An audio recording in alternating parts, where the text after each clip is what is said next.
Hello, my name is Nicole, and this video is about synthetic short stock.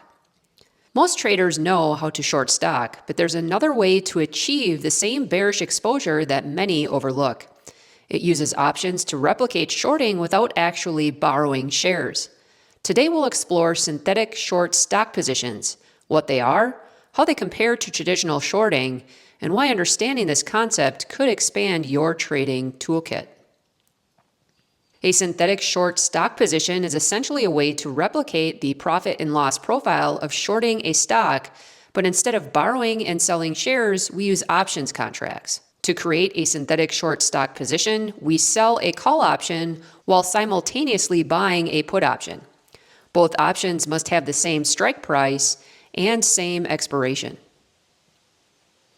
Okay, let's hop into the Tastytrade platform here to demonstrate what we just discussed. I have SPY populated in the charts, and for the purposes of this demonstration, we're going to assume that I'm expecting a sell-off in SPY in the short term. I want to figure out the most efficient way to capitalize on that assumption. So first, let's take a look at selling short 100 shares of SPY. I click the bid here, and it populates the trade, and it gives us negative 100 delta, a max profit of $62,760. And the buying power effect would be a $31,381 debit. And let's take a look at the analysis tab so that we can look at the P&L graph at expiration. And you can see here that the position loses as the share price of SPY appreciates in value. And of course, the position makes money as the share price of SPY decreases in value. So pretty straightforward P&L graph there. Now let's contrast this with entering a synthetic short stock position on SPY. And for this example, I'm just going to open up the August 15th, 2025 expiration cycle.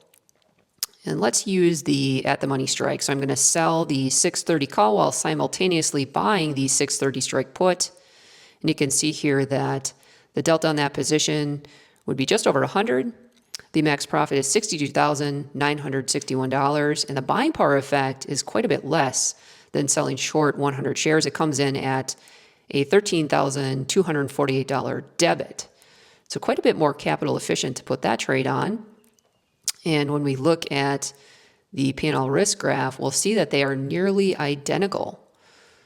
So the synthetic short stock loses value as the price of SPY appreciates and gains value as the price of SPY depreciates. And we could put this trade on for about a 34-cent debit.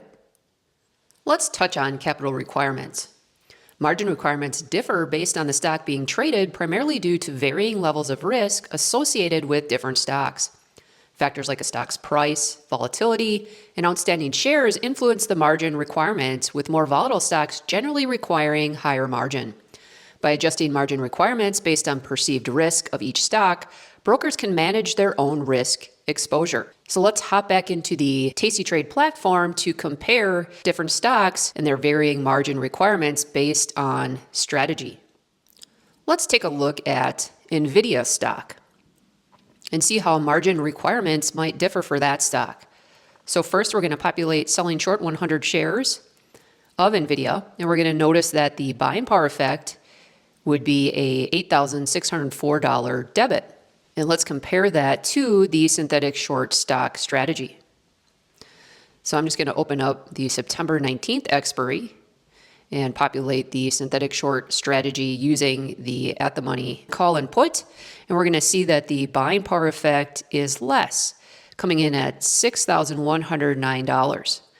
So in this particular example, it would be more capital efficient to use the synthetic short stock strategy relative to selling short 100 shares. Now let's see if the days to expiration matter in this case. And if I select the August 15th expiry and populate the same trade, we're going to notice that the buying power effect is slightly less, coming in at a $5,630 debit. So not a dramatic difference, but a little bit of a difference nonetheless. Now let's look at a very volatile stock, MSTR, MicroStrategy. And the buying power effect to short 100 shares of MicroStrategy would equal a $39,481 debit. That's going to be a little bit higher than something like an SPY. And that's to sell short 100 shares. Now let's compare that with the synthetic short stock strategy. And I'm just going to use the September 19th expiry with the at the money strikes of 440. And the buying power effect is quite a bit less than selling short 100 shares. It comes in at a $21,000 debit. So in this scenario, it would also make sense to use the synthetic short stock strategy if you were looking to be capital efficient. And next, let's take a look at Tesla. Selling short 100 shares of Tesla would reduce our buying power by $16,374. So basically $16,000. And let's compare that with the synthetic short stock strategy. And I'm just going to select the September 19th, 2025 expiry. I'm going to go at the money at the 330 strike. And we're going to see that the buying power effect isn't that much different than selling short 100 shares. So in this case, you might ask yourself, well, maybe I should just short the 100 shares instead of doing the synthetic short stock strategy. Let's just see how that would change if we moved out in expiration. And you can see that the buying power effect actually goes up a little bit in time. So in the case of Tesla, you'd want to check the buying power effect for each scenario, and that might sway your decision in terms of what strategy you might want to use. Now let's talk about break even and profit and loss. The break even point is calculated by taking the strike price and adding the net credit or subtracting the net debit paid. Maximum gain occurs if the stock goes to zero and is equal to the strike price plus the net credit received or net debit paid. And maximum loss is unlimited. If the stock rockets higher, we lose money on every dollar it rises above our break-even point, and there's no ceiling on how high a stock can go.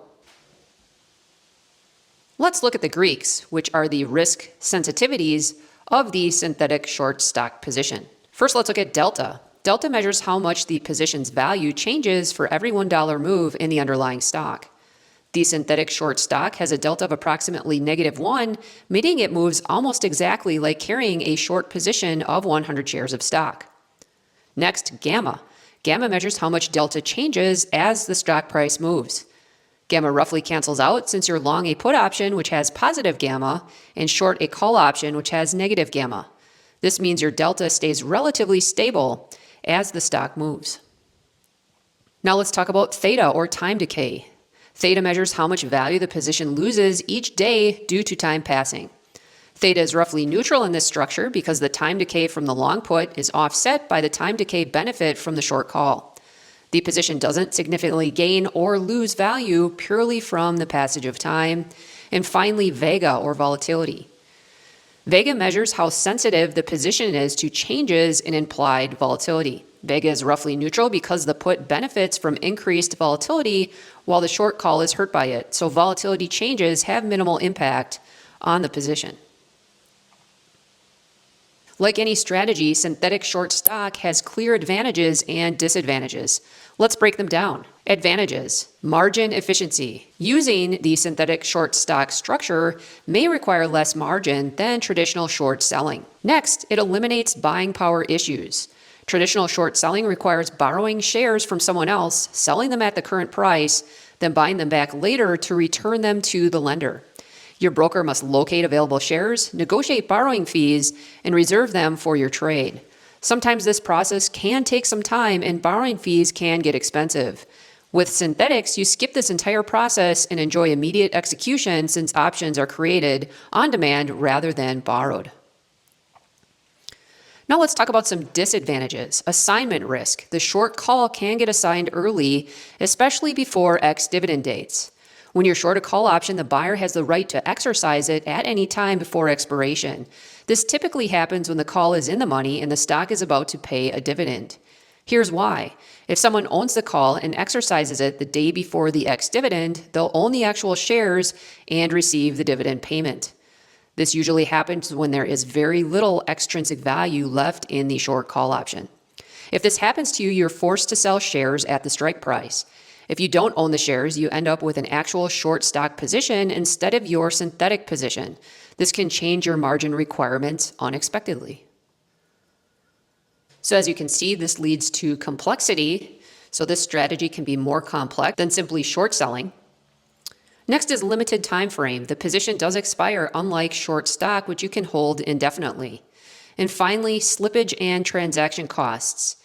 You're executing two legs of an order for the put and the call, which means you're paying two spreads, one on each leg. So when should you consider using this strategy? Well, first, when you're bearish on a stock, this is the primary use case.